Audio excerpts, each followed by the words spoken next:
সাথে ভোটার তালিকার সিডি দেওয়ার বাধ্যবাধকতা থাকে, যার কারণে তখন ইলেকশনের জন্য আবেদন করার ডেট ছিল হচ্ছে 5 তারিখ।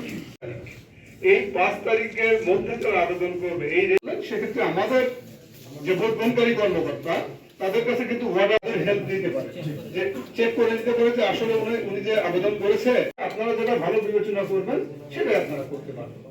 দুইটা ভোট কেন্দ্র স্থাপন করা হয়েছে, এখানে আমাদের সেগুলো এখানে সংরক্ষিত হবে এবং এখান থেকেই যখন গণনা শুরু হবে এখানেও পোস্টাল ব্যালটের গণনা শুরু হবে। এখানে আমরা আমাদের শিক্ষা প্রতিষ্ঠানে আমরা যেরকম প্রস্তুতি নিয়েছি, সিসি ক্যামেরা নিয়েছি, সব সিসি ক্যামেরা আমরা সব।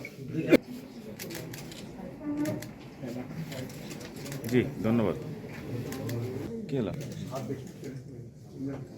সবাই মোহাম্মদ নাজিরুল ইসলাম ভাই একটু তাকাই ভাই।